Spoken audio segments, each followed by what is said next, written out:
Hello, dear students. Welcome to model संस्कृति पाठशाला channel. आज हम 10वीं की कक्षा के सामाजिक विषय के राजनीति शास्त्र उपविषय के अंतर्गत अध्याय लोकतंत्र की चुनौतियों का अध्ययन करेंगे।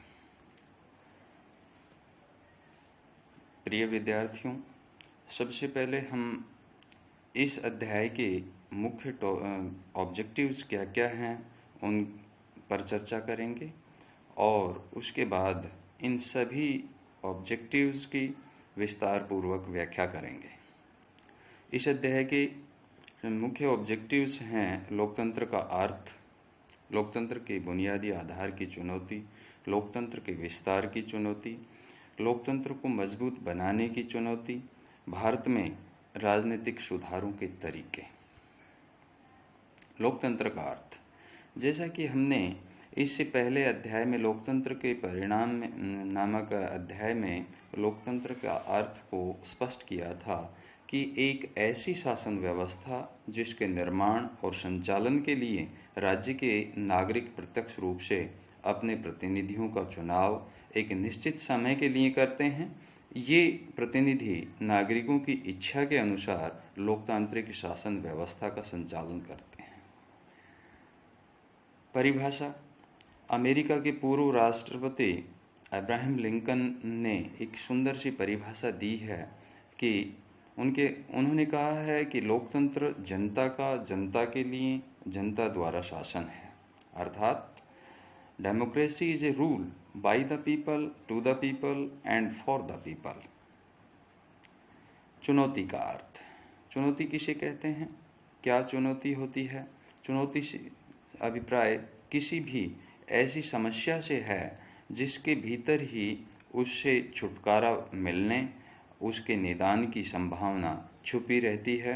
लोकतंत्र के मार्ग में मुख्यतः 3 चुनौतियां हैं। सबसे पहली चुनौती लोकतंत्र का बुनियादी आधार बनाने की चुनौती। दुनिया के लगभग 1/4 देशों में आज भी लोकतांत्रिक शासन व्यवस्था नहीं है। यह स्थिति लोकतंत्र के बुनियादी आधार की चुनौती देता है। इसके लिए 3 कार्य करने आवश्यक हैं, अर्थात लोकतंत्र को स्थापित करने के लिए मुख्यतः हमें 3 कार्य करने पड़ेंगे। पहला, गैर लोकतांत्रिक शासन व्यवस्था को गिराना।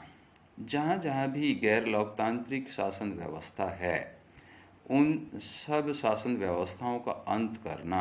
जिस प्रकार इराक में नई सरकार अपनी सत्ता कायम नहीं कर पाती है और बड़े पैमाने पर सांप्रदायिक हिंसा होती है। दूसरा पॉइंट इसमें सत्ता पर सैनिक नियंत्रण को ख़त्म करना। बहुत सारे देशों में सत्ता पर सैनिक नियंत्रण है, जिसकी वजह से वहाँ पर लोकतंत्र स्थापित नहीं हो पाता। जिस प्रकार से नेपाल में संविधान सभा का चुनाव होने वाला था, लेकिन तराई में असंतोष था, माओवादियों ने वहाँ पर लोकतंत्र का विरोध किया। तीसरा, प्रभुसत्ता संपन्न शासन व्यवस्था स्थापित करना। जब गैर लोकतांत्रिक शासन व्यवस्था को गिरा दिया जाए और उस शासन व्यवस्था से सैनिक नियंत्रण को ख़त्म कर दिया जाए तो उसके बाद एक प्रभुसत्ता संपन्न शासन व्यवस्था स्थापित करना अनिवार्य हो जाता है। अगर हम उस समय शासन व्यवस्था को प्रभुसत्ता संपन्न नहीं बनाएंगे तो भी वहाँ पर लोकतंत्र की बुनियादी आधार को चुनौती मिलती रहेगी। दूसरी प्रकार की चुनौती लोकतंत्र के विस्तार की चुनौती। लोकतंत्र के विस्तार का अर्थ है कि अधिक से अधिक वस्तुएं लोकतांत्रिक नियंत्रण में होनी चाहिए, अर्थात सरकार के द्वारा ज़्यादा से ज़्यादा कार्य लोकतांत्रिक नियंत्रण में होने चाहिए। इसके लिए लोकतंत्र के निम्न बुनियादी सिद्धांतों को सभी क्षेत्रों अथवा सभी संस्थाओं पर लागू होना चाहिए। जितनी भी लोकतांत्रिक संस्थाएं हैं वहाँ पर लोकतंत्र के जो बुनियादी सिद्धांत हैं, जिस प्रकार समानता, स्वतंत्रता, न्याय, ये लोकतंत्र के बुनियादी सिद्धांत हैं, इनको सभी संस्थाओं पर लागू करना चाहिए। इसके लिए भी हमें 3 स्टेप्स उठाने होंगे। नंबर 1, स्थानीय सरकारों को ज़्यादा अधिकार देना। स्थानीय सरकारों को ज़्यादा से ज़्यादा अधिकार देने से वहाँ पर लोगों की शासन में ज़्यादा से ज़्यादा भागीदारी निश्चित होगी, जिसकी वजह से वहाँ पर लोकतंत्र का विस्तार होगा। नंबर 2, संघ और इकाइयों के संबंधों को बेहतर बनाना। जहाँ संघात्मक व्यवस्था है वहाँ अनेक इकाइयाँ मिलकर संघ का निर्माण करती हैं, तो ऐसी स्थिति में संघ और इकाइयों के संबंधों का बहुत अच्छा होना ज़रूरी है। और तीसरा है महिलाओं और अल्पसंख्यकों को उचित हिस्सेदारी देना। ऐसा कोई भी राष्ट्र नहीं है जहाँ विशुद्ध रूप से एक ही जाति या एक संप्रदाय के नागरिक रहते हों या महिलाओं को समानता का अधिकार दिया जाता हो।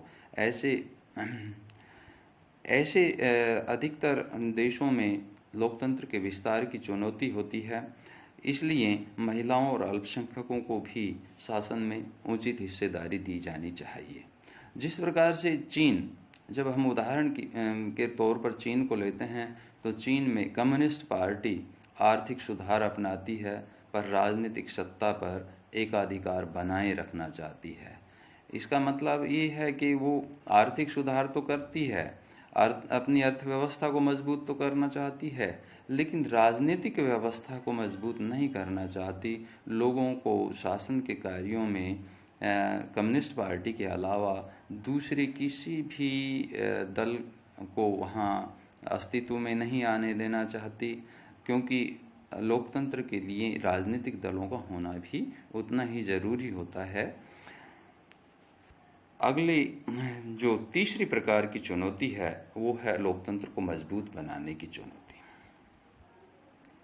प्यारे विद्यार्थियों, लोकतंत्र को मजबूत बनाने की चुनौती का अभिप्राय है कि लोकतांत्रिक संस्थाओं और सिद्धांतों को अधिक से अधिक मजबूत बनाया जाए। प्रत्येक कार्य इस तरह से होना चाहिए जिससे लोगों की लोकतंत्र से जुड़ी आकांक्षाएं या अपेक्षाएं, आशाएं पूरी हो सकें।